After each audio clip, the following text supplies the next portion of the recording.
If you're a mid-level to C-suite leader who wants to own your growth and figure out your next small, brave move to achieve your leadership goals, you are in the right place. Welcome to the Small Brave Moves podcast, a weekly deep dive on how to be braver in leadership and in life for exceptional results.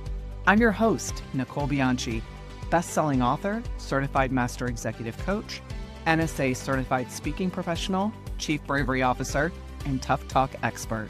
If you're ready to become a better, braver, and more authentic leader, let's dive in. Hey, brave leaders. Welcome back to Small Brave Moves. I want to start today with a confession. People hear me talk about brave leadership and assume I've got it all figured out, that I wake up confident, clear, ready, and I don't. I still feel fear, especially before hard conversations, before big decisions, before saying something I'm just not sure people will agree with. And I feel it in my body. I feel the knot, the hesitation, the voice that says, "Are you sure you really want to do this?" It hasn't gone away, and it's not going to. Here's what I've learned, and this is a part most people just get wrong, that feeling isn't a problem. It's a signal. And it means something is on the line. And here's the truth that most people just don't say out loud. Bravery doesn't exist without fear. It requires it. No fear, then no bravery. That's just doing something easy. So if you've been waiting to feel confident before you act, maybe waiting to feel ready before you speak, or waiting for the fear to go away before you step up, you're going to be waiting a long time, maybe forever. And while you're waiting, well, guess what? Opportunities are moving. Decisions are getting made without you, and problems are just getting worse. So let's talk about that. I want you to think about it this way. You've been taught that this is wrong. We've been taught that fear is something we have to eliminate. The whole be fearless, crush fear, get past it. Notice how my voice changed as I was doing this because it makes no sense at all. It sounds good, but it's completely wrong. Because here's what that message actually does. It trains you to wait until you feel better, to wait until you feel ready, or wait until it's less uncomfortable. And that's exactly why so many leaders stay stuck, because the fear doesn't go away, especially not at higher levels. It actually gets louder. I work with senior executives, people running massive organizations, and you know what they feel? Fear. Fear of saying the wrong thing, fear of making the wrong call, fear of being exposed, fear of maybe not having the answer. And here's the part that they won't say publicly. They think that that means something is wrong with them, and it doesn't. It means that they're in the arena. The real question isn't, how do I get rid of the fear? The real question is, am I letting fear make decisions for me? Am I letting fear make decisions for me? Because if you are, then you're not leading, you're reacting. Now, let's talk about what your brain is doing. Let's make it real. Your brain is just not built for bravery. It's built for safety. That's how we're wired. So when you're about to do something uncomfortable, maybe having the hard conversation, challenging somebody, taking a risk, your brain treats it like danger. Your heart rate spikes, your body tightens up, and your thoughts get really loud. And then here's what your brain says: let's not do this. That voice sounds logical. It sounds protective, and it's not. It's outdated wiring. It's outdated neural pathways. Because here's what's actually happening. You're not in danger. You're just uncomfortable. Because your brain doesn't care about the difference. So it convinces you to delay, and delaying feels smart until you realize what it's costing you. Every time you avoid that conversation, you reinforce the pattern. Every time you stay quiet, you train your brain that silence, well, it's safer. And every time you wait, you make the next brave move harder, not easier.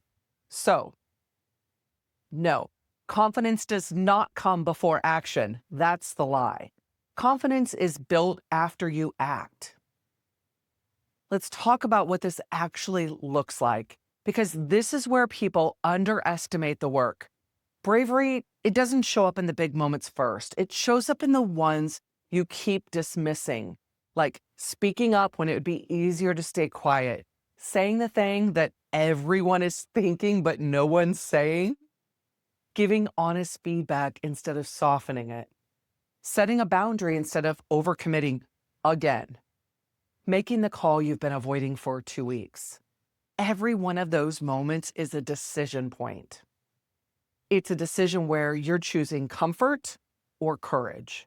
And here's the part that most people don't want to hear.